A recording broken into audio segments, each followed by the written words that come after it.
베드로전서에서 사도 베드로가 강조하고 있는 교회론은 철저하게 기독론에 기초하고 있습니다. 다시 말해서 이해를 바르게 하려면 예수님께 대한 이해가 분명해야 된다는 것이죠. 오늘 본문에서 베드로가 그리스도의 여정을 꺼내든 것은 교회가 이 세상에서 어떠한 길, 어떠한 여정을 걸어가야 되는지를 설명하기 위해서입니다. 교회를 설명하기 위해서 베드로가 그리스도를 설명해야 할 필요를 느낀 것이죠.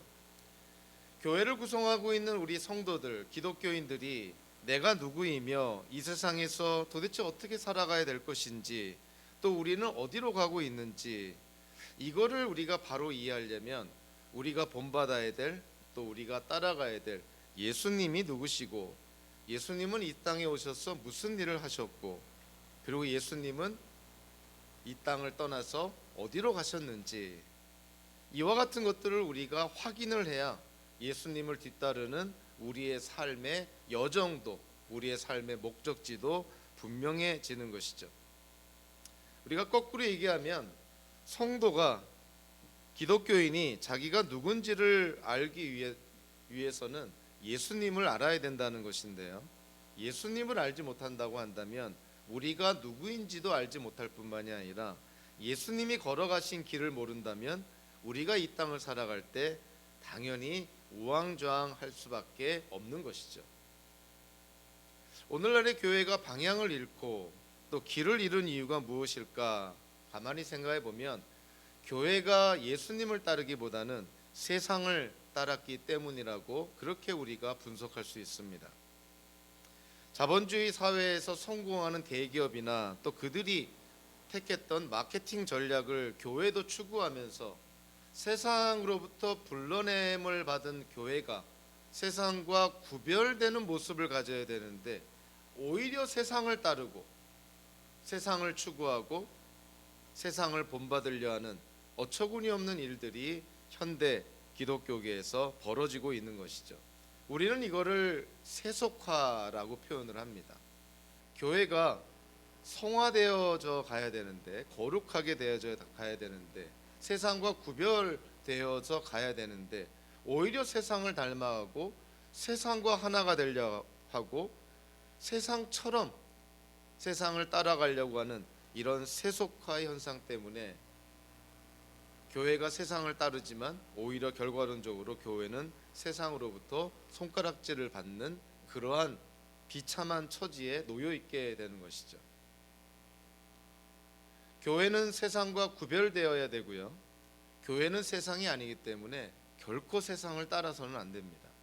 즉 세상이 추구하는 목적이나 또 세상에서 추구하는 어떤 기준이나 어떤 이런 것들을 교회가 따른다고 한다면 그거는 교회로서의 정체성도 잃어버릴 뿐만이 아니라 오히려 세상으로부터 비난을 당하는 그런 어처구니 없는 결과를 초래하게 되는 것이죠.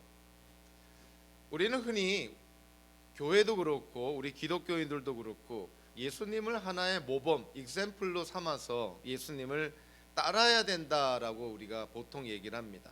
물론 그것도 중요한 것이죠. 근데 가만히 베드로전서를 통해서 우리가 깨닫게 되는 것이 뭐냐면 교회와 그리스도는 절대로 분리되지 않는다는 거예요. 교회와 그리스도가 분리가 되어서 교회가 그리스도를 멀리서 따라간다, 이러한 이해는 성경적이지 않습니다. 특히 사도 베드로는 무엇을 강조하냐면 교회와 그리스도는 절대로 분리될 수 없다는 거예요. 교회 안에 예수 그리스도라는 DNA가 이미 있다는 것이죠. 베드로전서 1장 19절에서 교회를 묘사할 때 베드로가 이렇게 얘기를 합니다. 흠이 없고 티가 없는 어린 양의 피와 같은 그리스도의 귀한 피로 되었습니다. 교회는 예수 그리스도의 피로 되었다라고 묘사를 합니다. 예수 그리스도와 분리될 수가 없다는 것이죠.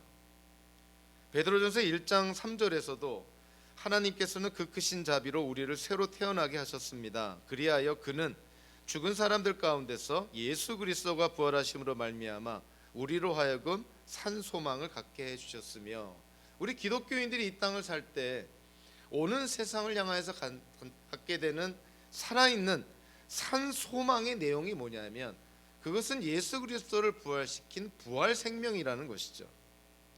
한마디로 교회와 예수 그리스도는 분리될 수가 없다.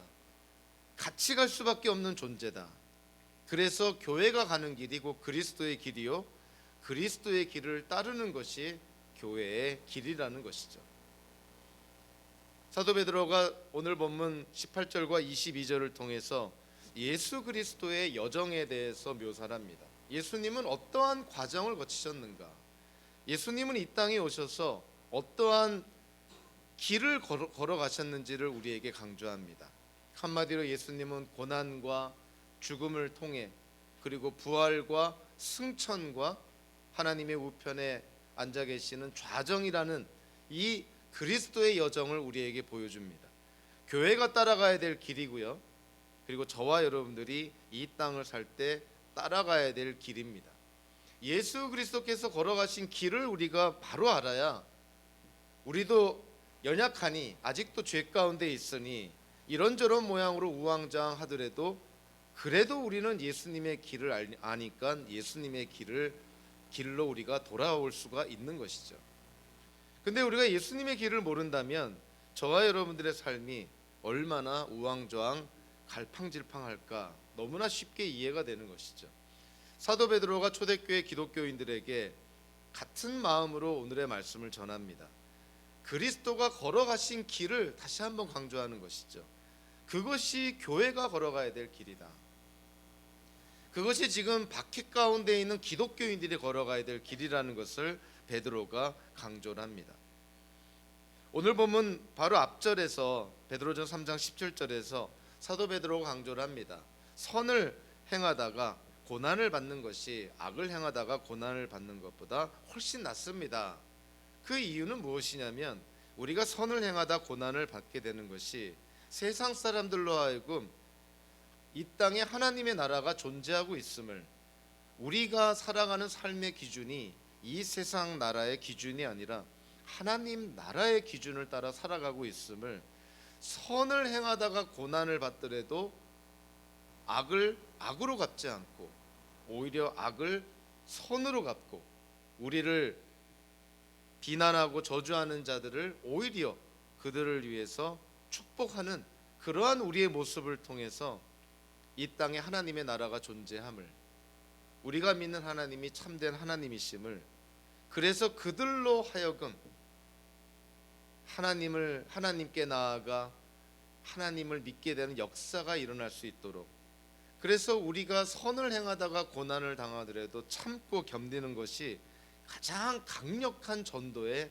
수단이 되기 때문에 사도 베드로는 17절에서 선을 행하다가 고난을 받는 것이 악을 행하다가 고난을 받는 것보다 훨씬 낫다고 강조를 합니다.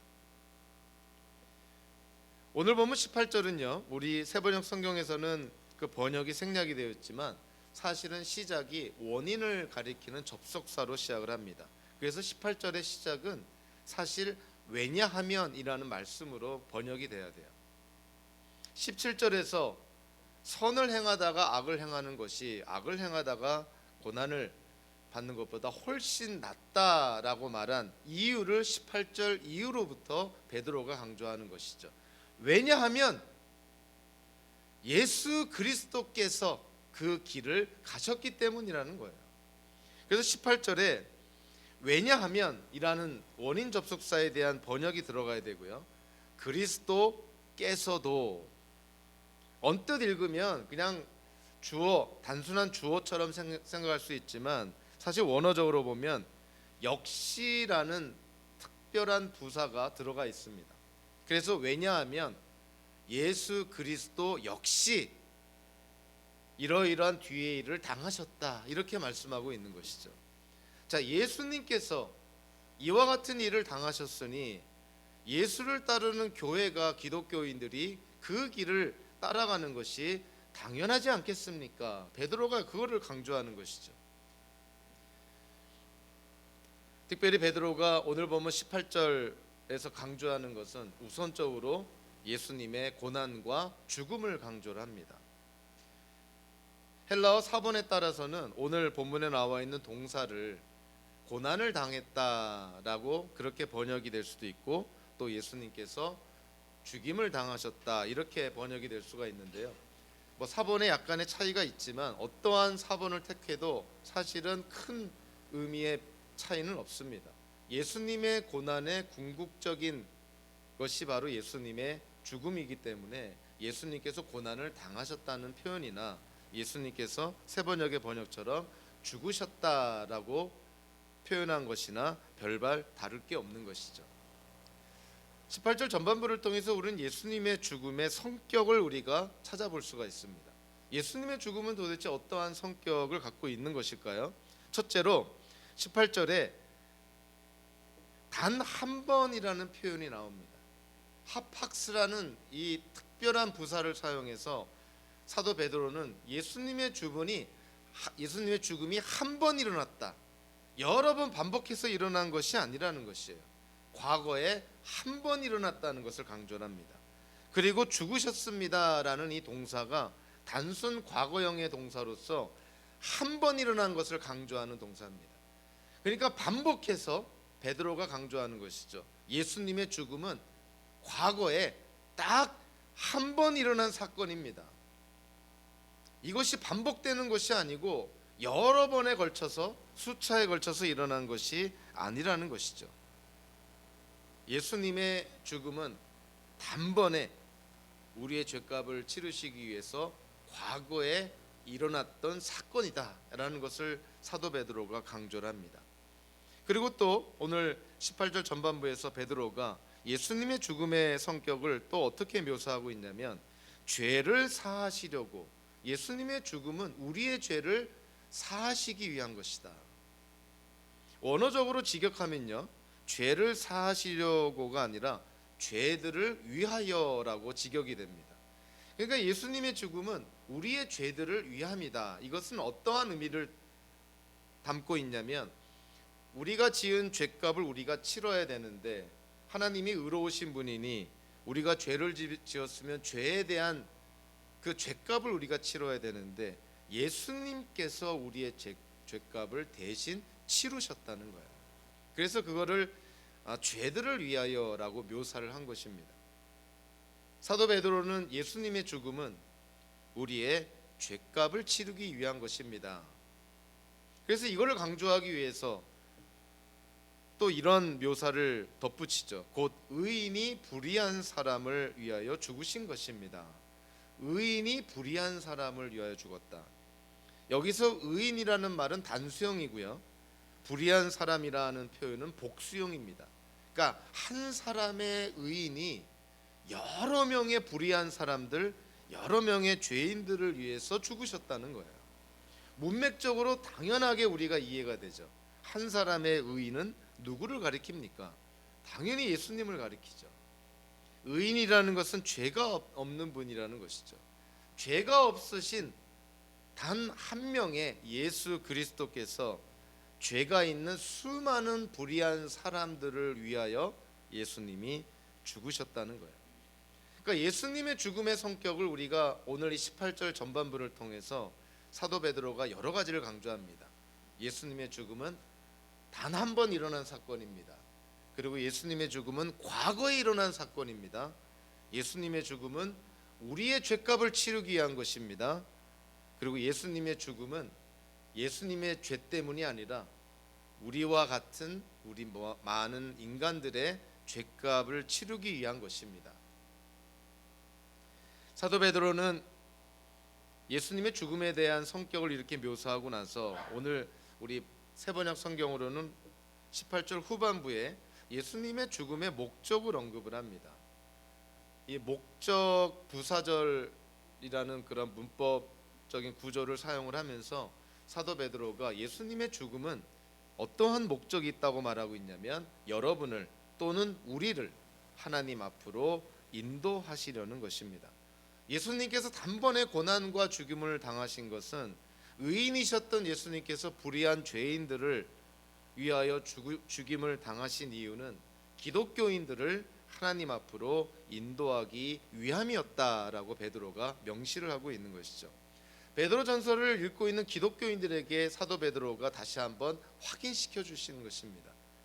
여러분들을 하나님께로 인도하기 위해서 예수님께서 죽으셨습니다. 베드로전서 2장 24절에서도 비슷하게 이렇게 말합니다. 그는, 예수님은 우리 죄를 자기의 몸에 몸소 지시고서 나무에 달리셨습니다. 그것은 우리가 죄에는 죽고 의에는 살게 하시려는 것이었습니다. 그가 매를 맞아 상함으로 여러분이 나음을 얻었습니다. 사도 바울도 로마서 5장 1절 2절에서 이렇게 말합니다. 그러므로 우리는 믿음으로 의롭다 하심을 받았으므로 우리 주 예수 그리스도로 말미암아 하나님과 더불어 평화를 누리고 있습니다. 우리는 또한 그리스도로 말미암아 지금 서 있는 이 은혜의 자리에 나오게 되었으며 하나님의 영광에 이르게 될 소망을 품고 자랑을 합니다. 예수 그리스도로 말미암아 우리가 하나님께로 인도함을 받았다. 이제는 죄에는 죽고 의에는 살게 된 사람들이 되었다. 이제는 하나님과 화평하게 되었다. 하나님과 화목하게 되었다. 이제는 하나님의 은혜의 보좌 앞에 담대하게 나아갈 수 있는 자들이 되었다. 예수님의 죽음의 목적이 바로 이와 같은 것들을 위한 것이었다는 것이죠. 예수님을 믿기 전에 저와 여러분들의 하나님과의 관계는 하나님께로부터 진노의 대상이었다라는 것을 성경은 강조를 합니다. 우리의 죄로 인해서 공의로우신 하나님께로부터 징계를 받을 수밖에 없는 존재가 저와 여러분들이었다는 것이죠. 그런데 우리가 예수님을 믿음으로 말미암아, 예수님의 대속의 죽음으로 말미암아, 예수님의 보혈의 피의 공로로 말미암아 하나님과의 관계가 회복이 되었다는 것이죠. 그래서 우리는 더 이상 하나님께로부터 징계의 대상이 아니라 하나님께 사랑받는 자녀가 되었노라. 이제는 우리가 하나님을 무서워하는 그런 것이 아니라 하나님을 경외하되 하나님의 은혜의 보좌 앞에 담대하게 나아가는 자녀와 같은 존재가 되었음을 성경은 강조합니다. 저와 여러분들이 예수 그리스도로 말미암아 하나님께 나아가게 되었다는 것, 이 사실만으로도 우리는 이 땅을 살아가면서 정말 하나님께 또 예수님께 감사해야 되는 것이죠. 우리가 예수님께 감사하며 또 예수님의 말씀에 순종해야 되는 것은 이미 우리가 받은 은혜가 너무나 크기 때문에 그렇습니다. 이거는 세상의 기준으로 측량할 수 없는 하나님의 은혜인 것이죠. 창조주 하나님의 자녀가 되었다. 온 우주 만물을 지으신 이 창조주 하나님의 자녀가 되었다. 그것도 예수 그리스도의 죽음을 통해서 우리가 하나님의 자녀가 되었다는 사실을 우리가 진정 성경을 통해서 우리가 깨닫고 그것을 믿게 된다면 그것만으로도 우리는 범사에 하나님께 감사할 수 있다는 것이에요. 예수님이 이 땅에 오신 이유가 세상을 구원하신 것이다. 당연히 성경적인 표현이죠. 근데 그거를 잘못 이해해서 마치 자기와는 별반 관계가 없는 그냥 이 세상을 위한 그냥 예수님의 성육신하신 예수님 그리고 십자가의 죽음 이렇게 이해를 할 수가 있는데요. 그거는 절대 성경적이지 않습니다. 예수님은 세상을 구원하러 이 땅에 오시기도 했지만 우리 한 사람 한 사람을 구원하시기 위해서 이 땅에 오셨다는 것이죠. 예수님은 세상의 메시아 그리스도로 오셨지만 저와 여러분들에게는 생명의 은인과 같은 분이라는 거예요. 누군가가 나를 대신해서 자신의 생명을 주었다면 저와 여러분들이 정상적인 사고를 가진 사람이라면 아마 평생 죽을 때까지 그 사람께 감사하면서 그 사람의 은혜를 잊지 않고 살 것입니다. 예수님이 죽을 수밖에 없는 우리를 살리셨다는 것을 우리가 진정 믿는다면 정말 우리는 이 땅을 살아가며 예수님께 항상 감사하며 또 예수님의 말씀에 순종하며 살아야겠다라는 생각을 갖는 게 당연하지 않겠느냐 하는 것이죠. 그리스도의 여정은 고난과 죽음을 지나 오늘 18절 중반에 보면 마침내 부활에 이르게 됩니다. 18절 중반의 문장이 이렇게 되어 있죠. 그것은 그가 육으로는 죽임을 당하시고 영으로는 살리심을 받으셔서, 육으로는 죽임을 당하시고 영으로는 살리심을 받으셔서, 우리 번역 성경만 보더라도 확연하게 눈에 들어오는 것은 이 문장 구조가 아주 대조적이라는 거예요.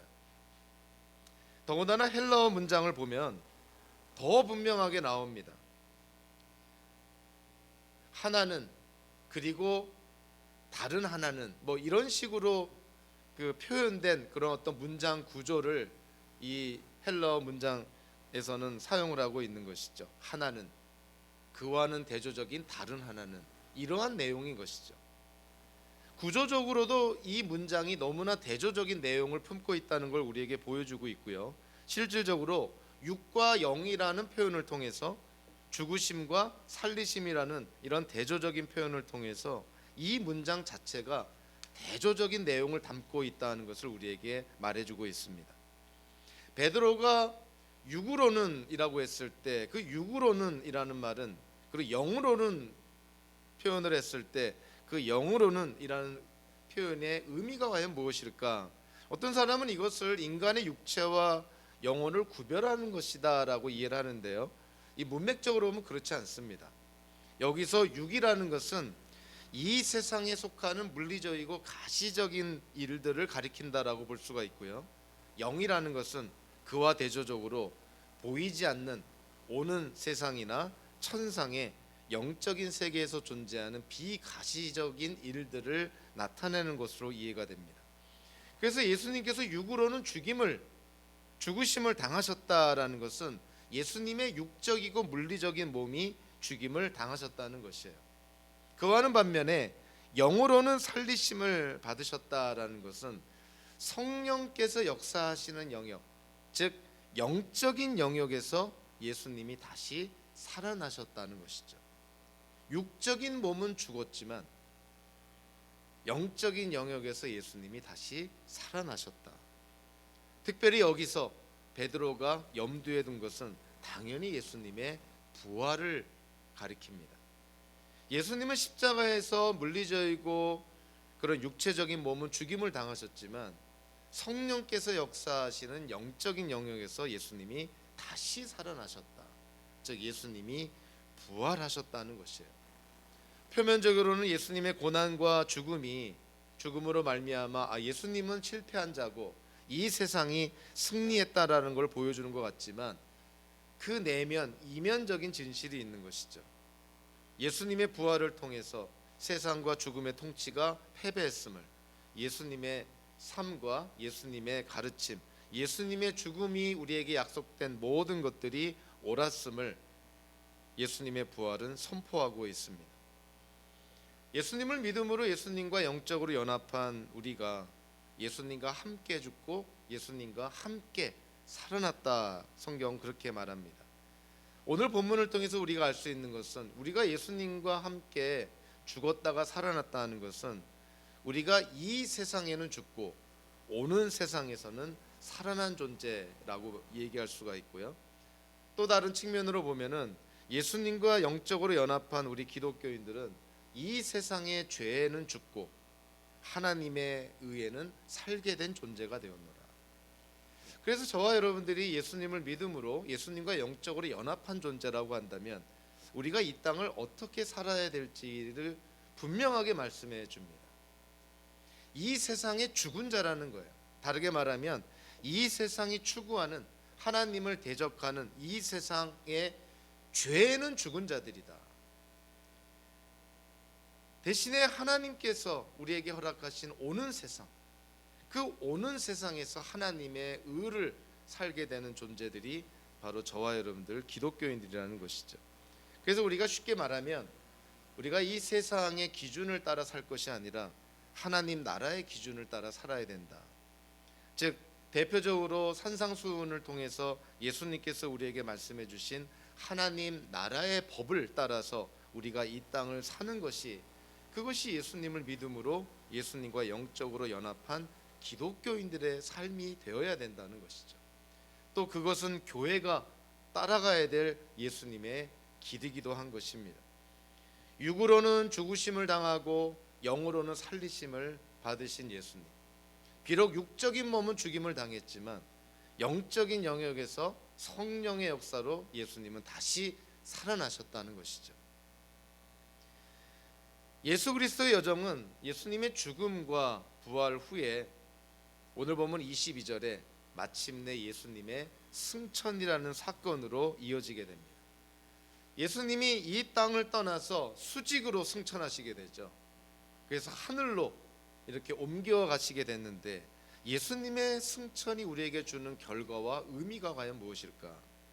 사실 예수 그리스도의 여정을 우리가 가만히 생각해 보면 예수님의 성육신이라든가 예수님의 공생애, 그리고 예수님의 고난과 죽음, 그리고 예수님의 부활, 어떤 의미로 보면은 우리가 이러한 부분들은 상당히 많이 다루고 강조하고 또 이러한 측면에 우리가 공부도 많이 합니다. 그런데 우리에게 있어서 예수 그리스도의 여정 가운데 가장 부족한, 이해가 가장 부족하고 또 관심도 떨어지는 부분 중에 하나가 바로 예수님의 승천이 아닐까, 그런 생각을 하게 됩니다. 예수님의 승천, 예수님께서 이 땅을 떠나서 하늘로 가신 그 예수님의 승천은 도대체 우리에게 어떠한 의미가 있고 그것이 현재를 사는 우리에게 어떠한 영향이 있을까? 그것이 22절을 통해서 우리에게 말씀해주고 있습니다. 사도 베드로가 예수님은 고난과 죽음 그리고 부활을 거쳐 이제 승천하셨습니다 라고 얘기하는 것이죠. 그 승천의 결과 가운데 하나가 22절 전반부에 나온 것처럼 예수님이 승천하셔서 하나님의 오른쪽에 계시다라고 말씀을 합니다.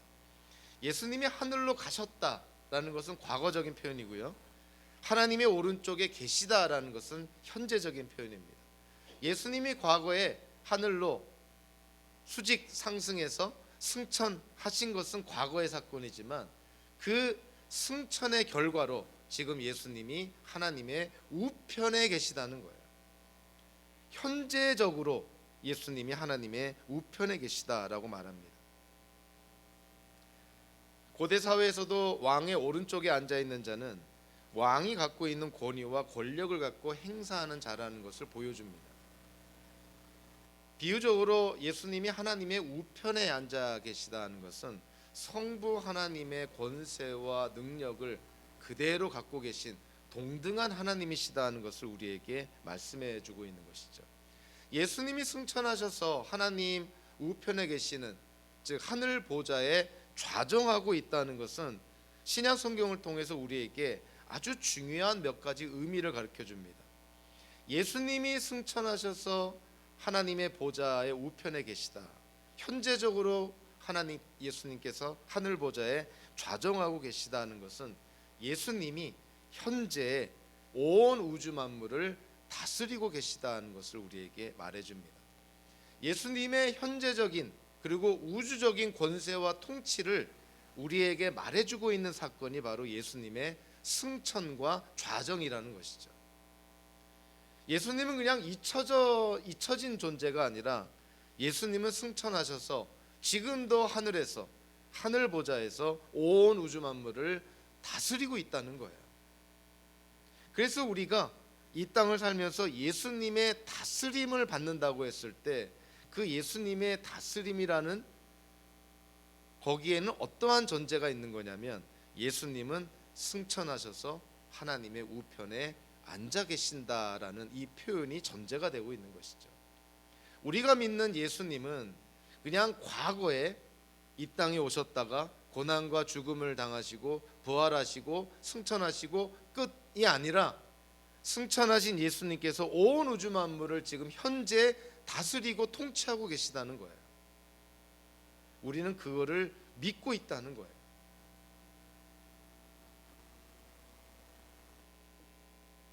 예수님이 승천하셔서 하나님의 우편에 앉아 계시면서 온 우주 만물을 통치하고 계시니 예수님은 우리의 찬양을 받으시기에 합당한 무한한 가치를 갖고 계신 분이라고 성경은 강조를 합니다. 더 나아가 예수님께서 승천하셨다는 것은 우리에게 두 가지를 보여주는데요. 첫째는 우리도 예수님처럼 승천한다는 것이죠. 좀 구체적으로는 죽은 자들은 육과 영이 하나가 되어서 육체적인 부활을 해서 예수 그리스도를 믿는 생명책에 기록된 기독교인들은 하나님 나라 안에서 영생하게 된다는 것이죠. 근데 우리가 살아있는 동안에 예수님께서 오신다면 우리도 예수님처럼 승천하는 것이죠. 예수님의 승천은 우리도 미래에 그와 같이 승천할 것을 보여주시면서요, 또 하나 예수님과의 공동 통치를 우리에게 보여주고 있습니다. 우리가 예수님과 영적으로 연합되어 있다는 것은 예수님의 죽음과 부활에만 동참한 것이 아니라 예수님의 승천에도 우리가 동참했다는 것이고, 예수님이 하나님의 우편에서 온 우주 만물을 다스리고 있다는 것은 우리도 예수님과 함께 지금 온 우주 만물을 다스리는 그 역할을 지금 같이 행하고 있다고 성경은 말하고 있습니다. 어마어마한 말씀인 것이죠. 그래서 22절 후반부에 보면 예수님의 승천의 의미를 아주 간략하게 묘사를 합니다. 이미 예수님께서 부활하시고 40일이 지난 후에 이제 감람산에서 승천하시기 전에 120명 정도 모인 예수님의 제자들에게 마지막 위대한 지상 명령을 내리시잖아요. 그 지상 명령을 내리실 때 예수님께서 전제하고 있는 말씀을 합니다. 나는 하늘과 땅의 모든 권세를 받았다. 예수님이 승천하시기 전에 이미 예수님은 하늘과 땅의 모든 권세를 받으셨다라고 강조를 합니다. 그래서 제자들에게 강조하는 것이죠. 세상 끝날까지 내가 너희들과 함께할 터이니 내가 가진 권세를 가지고 너희들이 모든 민족에게 복음을 전하고 지켜 행하게 해서 그들로 제자를 만들어라. 그게 예수님의 위대한 지상 명령이잖아요. 빌립보서 2장 9절부터 12절까지를 통해서도요, 사도 바울이 초대교회 찬송시라고 알려진 이 본문에서 예수님의 부활 그리고 승천, 하나님의 우편에 앉아 계시는 이러한 사건들을 전제하면서 빌립보서 2장 9절부터 12절까지 사도 바울이 이렇게 묘사를 합니다. 그러므로 하나님께서 그를 지극히 높이시고 모든 이름 위에 뛰어난 이름을 그에게 주셨습니다. 그리하여 하늘과 땅 위와 땅 아래에 있는 모든 것들이 예수의 이름 앞에 무릎을 꿇고 모두가 예수 그리스도는 주님이라고 고백하여 하나님 아버지께 영광을 돌리게 하셨습니다. 예수님은 하늘과 땅의 모든 권세를 받으신 분인데 예수님의 부활, 승천, 좌정하심으로 말미암아 하늘에 있는 모든 실체들이, 땅과 땅 아래에 있는 모든 실체들이 다 예수님의 이름 앞에 무릎을 꿇고 예수님을 주님이시다라고 고백하게 되었다는 것이에요. 그것이 사도 바울의 고백입니다. 오늘 본문에서 베드로는 그와 유사한 내용의 말씀을 언급하고 있죠. 천사들과 권세들과 능력들이 그에게 복종하고 있습니다. 예수님이 승천하시고 하나님의 우편에 앉아 계심으로 말미암아 하늘과 땅의 모든 권세를 받으신 예수님, 주님이라는 이름을 받은 예수 그리스도 앞에 모든 실체들이, 특별히 하늘의 실체들이 예수 그리스도께 복종하고 있다. 천사들과 권세들과 능력들, 이 세 가지의 표현은요, 이것이 좋은 쪽이든 나쁜 쪽이든 긍정적인 쪽이든 부정적인 쪽이든 간에 천사들, 권세들, 능력들이라는 이 표현들은 하늘에 있는 모든 영적인 실체들을 가리키는 표현입니다. 그래서 하늘에 있는 모든 영적인 실체들이 예수 그리스도께 복종하게 되었다는 거예요. 예수님의 승천으로 말미암아 하늘과 땅의 모든 것들이 예수님께 복종하게 되었노라. 예수님께서 승천하시고 좌정하셔서 하늘과 땅의 모든 실체들이 복종할 권세를 가지셨다는 것. 자, 그것이 현재를 사는 우리 기독교인들에게 어떠한 의미가 있을까요? 사도 바울의 말씀을 통해서 먼저 그 근거를 한번 보겠습니다. 에베소서 2장 6절에 사도 바울이 어떻게 묘사하고 있냐면요, 하나님께서 그리스도 예수 안에서 우리를 그분과 함께 살리시고 하늘에 함께 앉게 하셨습니다. 자, 이 말씀을 오늘 본문과 비교해 보면 자, 어떻게 이해가 되는 것이죠? 우리가 예수님과 함께 부활했을 뿐만이 아니라 예수님과 함께 하나님의 우편에 우리가 앉아 있게 되었습니다 라고 지금 말씀을 합니다. 예수님의 승천과 좌정하심으로 말미암아 예수님은 하늘과 땅에 있는 모든 실체들이 예수님께 복종할 수밖에 없는 그러한 권세를 가지셨다는 걸 우리에게 말씀해 주고 있는데, 그 예수님의 권세, 하늘과 땅의 모든 실체들이 예수님께 복종할 수밖에 없는 그 권세를 우리 현재의 기독교인들도 예수님과 공유하고 있다는 거예요. 이게 정말 믿겨지지 않는 말씀입니다. 우리는 이 땅을 살 때 그냥 악한 영의 공격을 받을까봐, 악한 영이 어쩌고 저쩌고 하면 괜히 두려워하고 무서워하고, 괜히 무덤 곁을 지나가도 괜히 머리털 솟고 막 피해 가려고 하고 좀 재수없게 여기고 막 그러지 않습니까? 왠지 모르게 우리는 쫓기는 입장이잖아요. 근데 성경은 그렇게 말하고 있지 않습니다. 예수 그리스도를 믿는 자들은 예수님과 함께 연합이 되어 있기 때문에 예수님과 함께 죽었을 뿐만이 아니라 부활했을 뿐만이 아니라 함께 승천했을 뿐만이 아니라 예수님과 함께 하나님의 우편에 앉아 계시면서 현재 이 온 우주 만물을 통치하고 있다는 것이에요. 우리가 예수님과 함께 이 온 우주 만물을 통치하고 있노라. 와, 이게 믿겨지지 않는 어마어마한 말씀입니다. 사도 바울이 에베소 2장 6절에서, 아마 여러분들이 성경을 통독하면서 예수님과 기독교인들 간의 관계를 언급하고 있는 에베소서의 이 말씀을 읽을 때 아마 적지 않은 분들이 고민에 빠졌을 것 같아요. 이게 무슨 말인가? 하나님께서 그리스도 예수 안에서 우리를 그분과, 즉 예수님과 함께 살리시고 또 예수님과 함께 하늘에 앉게 하셨습니다. 예수님과 함께 우리가 부활했을 뿐만이 아니라 예수님과 함께 승천하여 하나님의 우편에 앉아 예수님이 갖고 계신 권세, 하늘과 땅의 모든 실체가 복종하는 그 권세를 예수님과 함께 저와 여러분들이 지금 갖고 있다는 거예요. 이게 정말 믿겨지지 않을 만큼 어마어마한 말씀인 것이죠. 그래서 이 말씀을 갖고 우리가 성경을 가만히 들여다보면 여기에는 놀라운 사실들이 드러납니다. 예수 그리스도와 함께 하늘에 좌정하고 있다라는 이 말씀을 통해서 우리가 예수님과 공유하고 있는 영적 권세, 이 영적 권세는 도대체 우리의 삶에 어떻게 나타날까? 첫째로 고린도후서 10장 3절 4절과요, 우리가 잘 아는 그 영적으로 그 전신갑주를 입는 에베소서 6장 10절부터 18절까지의 말씀을 통해서 보면 예수님과 우리가 영적인 권세를 공유하고 있다는 것은 영적인 전쟁에서 우리가 능력을 발휘할 수 있다는 거예요. 대표적으로 초대교회에서 사도들이 그 영적 전쟁에서 승리하고 이기는 장면들이 나오잖아요. 사도들도 귀신을 쫓아내고 또 귀신을 명하기도 하고 막 그러지 않습니까? 저와 여러분들도 그런 영적인 권세가 있다는 거예요. 그냥 악한 영으로부터 우리가 쫓겨다니고 도망다니는 존재가 아니라 오히려 그들에게 명령할 수 있는, 오히려 그들을 대하여서 이기고 승리할 수 있는 그러한 능력을 우리가 갖고 있노라. 그렇게 우리가 이해가 됩니다. 고린도후서 10장 3절 4절에서 사도 바울이 이렇게 말합니다. 우리가 육신을 입고 살고 있습니다마는 육정을 따라서 싸우는 것은 아닙니다. 싸움에 쓰는 우리의 무기는 육체의 무기가 아니라 하나님 앞에서 견고한 요새라도 무너뜨리는 강력한 무기입니다. 우리 기독교인들이 갖고 있는 강력한 무기는 뭐라는 거예요?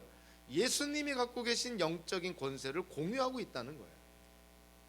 에베소 6장 10절부터 18절에도 초반에 이렇게 말하죠. 끝으로 말합니다. 여러분은 주님 안에서 그분의 힘찬 능력으로 굳세게 되십시오. 악마의 관계에 맞설 수 있도록 하나님이 주시는 온몸을 덮는 갑옷을 입으십시오. 이미 우리에게 영적 권세가 주어졌다는 것이죠. 예수 그리스도와 연합한 기독교인들, 이제는 악한 대적들에게 우리가 움츠려들 것이 아니라 오히려 그들과 싸울 수 있는 능력을 갖춘 자들이다 라고 얘기를 합니다. 아울러서 성경은요, 예수님과 함께 하늘에 앉아 있는 좌정한, 그래서 예수님께서 보유하고 계시는 영적 권세를 공유하고 있는 우리 기독교인들은요, 이제는 악한 능력을 두려워하는 데에서 우리는 자유함을 누리고 있는 자들이라는 것을 성경은 말합니다. 야고보서 4장 7절에서도 이렇게 말하죠. 그러므로 하나님께 복종하고 악마를 물리치십시오. 그리하면 악마는 달아날 것입니다. 베드로전서 5장 9절에서는 이렇게 말합니다. 믿음에 굳게 서서 악마를 맞서 싸우십시오. 여러분도 아는 대로 세상에 있는 여러분의 형제자매들도 다 같은 고난을 겪고 있습니다. 요한 1서에서도요, 자녀되니 여러분은 하나님에게서 난 사람들이며 여러분은 그 거짓 예언자들을 이겼습니다. 여러분 안에 계신 분이 세상에 있는 자보다 크시기 때문입니다. 우리가 예수님과 영적으로 연합되어 있다는 이 사실 때문에 예수님의 부활 승천 좌정이라는 이 그리스도의 여정으로 말미암아 예수님이 갖고 계신 영적인 권세, 하늘과 땅의 모든 실체가 복종할 수밖에 없는 그 영적인 권세를 저와 여러분들도 소유하고 있노라, 그렇게 지금 말씀하고 있는 것이죠. 더 나아가서 우리를 대적하는 그 악한 세력들을 꾸짖을 수 있는 권세가 우리에게 주어졌다라고 성경은 강조를 합니다. 사도 바울도요, 사도행전 16장 18절에서 누가가 이렇게 기록을 하고 있죠. 그 여자가 여러 날을 두르고 이렇게 하므로 바울이 귀찮게 여기고 돌아서서 그 귀신에게 내가 예수 그리스도의 이름으로 내게 명하니 이 여자에게서 나오라고 말하니 바로 그 순간에 귀신이 나왔다. 바울이 명하니 귀신이 나왔다는 거야. 예수님께서 2명씩 짝지어서 70명을 전도 사역으로 보냈을 때 그들이 전도 사역의 열매를 갖고 예수님께 돌아옵니다. 예수님이 그들의 결과를 듣고 너무나 기뻐하시죠. 누가복음서 10장 17절부터 20절에 이런 말씀을 합니다. 주님의 이름을 대면 귀신들까지도 우리에게 복종합니다. 예수님이 말씀합니다. 그러나 귀신들이 너희에게 굴복한다고 해서 기뻐하지 말고 너희의 이름이 하늘에 기록된 것을 기뻐하여라. 제자들이 전도를 하면서 귀신들에게 명하니 귀신들도 그들의 말에 복종했다는 거예요. 복음서에서, 바울 서신서에서, 또 오늘 베드로 전서에서 우리에게 말씀하는 내용은 일맥상통한 메시지입니다. 우리가 예수님과 영적으로 연합되어 있으니 예수님이 갖고 계신 그 영적 권세를 우리도 소유하고 있다는 거예요. 그래서 우리의 힘과 능력으로 영적으로 악한 대적들을 물리치는 것이 아니라 우리가 예수님과 영적으로 연합되어 있으니 우리 안에 계신 예수 그리스도의 권세로, 성부, 성자, 성령 삼위일체 하나님의 권세로 우리가 악한 영적인 대적들을 물리칠 수도 있고 그들을 꾸짖을 수도 있고 그들을 명할 수도 있다는 것이에요. 예수님을 믿음으로 예수님과 영적으로 연합되어 있다는 것은 정말 우리가 이 세상에서 상상할 수 없는 그러한 놀라운 축복을 우리에게 전해줍니다. 그래서 저와 여러분들이 이 땅을 살 때 세상을 두려워할 것은 아니라는 것이죠. 세상에 나아가서 복음을 증거하고 예수님을 증거할 때 예수님과 영적으로 연합되어 있다는 사실, 예수님의 권세를 우리가 누리고 있다는 사실, 그래서 예수님의 권세를 갖고 우리가 담대하게 복음도 전하고 하나님의 나라도 증거하고 예수님도 증거를 하는 것이죠. 우리는 오늘 본문을 통해서 예수님께서 걸어가신 길을 우리가 한번 살펴봤습니다. 그리스도의 여정은 과연 어떠했는가? 예수님은 어떠한 길을 걸으셨는가? 그 예수님의 길을 우리가 따라가야 된다는 것이죠. 우리가 누굽니까? 우리는 어떠한 삶을 살아야 됩니까? 거기에 대한 답은 예수님이 누구시고 예수님이 걸어가신 길이 어떤 길이었습니까? 라고 답할 수 있는 것이죠. 예수님과 우리는 분리되지 않습니다. 예수님과 우리는 영적으로 연합이 되어 있습니다. 예수 그리스도를 통해서 우리는 하나님과 언약 관계를 맺은 이제는 하나님의 자녀가 된 것이죠. 그래서 우리의 삶은 우리의 뜻대로 사는 것이 아니고요, 세상의 기준대로 사는 것도 아니고 예수님의 삶을 따라가야 됩니다. 그분이 걸어가셨던 길을 우리가 걸어가야 되는 것이죠. 오늘 본문이 마치 변화산상에서 예수님께서 부활하신 후에 입게 되는 그 영광스러운 모습을 보여준 것처럼 오늘 본문은 우리가 그리고 교회가 궁극적으로 도달해야 될 그 도착지를 우리에게 보여줍니다. 이 땅에서 우리는 전투하는 교회죠. 싸우는 교회입니다. 아직도 우리는 영적인 악한 세력과 싸우는 중에 있는 것이죠. 현재 전투적인 교회 안에 속해 있는 우리, 아니 이 교회 미래는 어떻게 된다는 것이죠? 미래에도 싸우고 있는 것이 아니에요. 미래에 대한 성경의 묘사는 승리가 확정된 묘사입니다. 교회입니다. 현재 이 세상에서는 이 교회가 전투 중에 있지만 특별히 요한계시록을 통해서 우리가 알 수 있는 것은 미래에 하나님께서 보여주는 교회는 승리한 교회예요. 저와 여러분들이 이 땅을 살면서 고난을 당할 수도 있고 예수님을 믿음으로 어려움을 당할 수도 있지만 우리가 궁극적으로 누리게 되고 우리가 궁극적으로 도착하게 되는 것은 바로 하나님이 약속한 하나님과 함께 영생하는 그 하나님의 나라인 것이죠.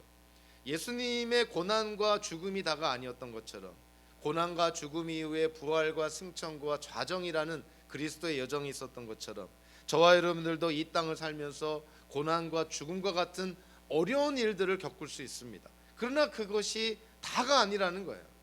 눈에 보이는 이 가시적이고 물리적인 세계가 전부가 아니라는 것이죠. 하나님께서 우리에게 약속한 세계는 영적인 세계요, 성령께서 역사하는 세계요, 영원히 지속한 영원성을 갖고 있는 세계를 하나님은 우리에게 약속을 합니다. 교회가 나아가야 될 길은 예수님께서 가셨던 길입니다. 성도가 이 땅을 살아가야 될 길은 예수님께서 걸어가셨던 길인 것이죠. 특별히 오늘 본문을 통해서 예수 그리스도의 여정을 우리가 다시 한번 생각하면서 그 여정을 우리가 따라가고 있다는 것을 우리가 기억하면서 저와 여러분들의 삶 속에서 진정 우리의 삶이 우리 주변에 있는 많은 이들에게 정말 살아계신 하나님께 인도하는 그런 놀라운 역사가 일어나는 삶이 되기를 주님의 이름으로 축원합니다. 기도하겠습니다.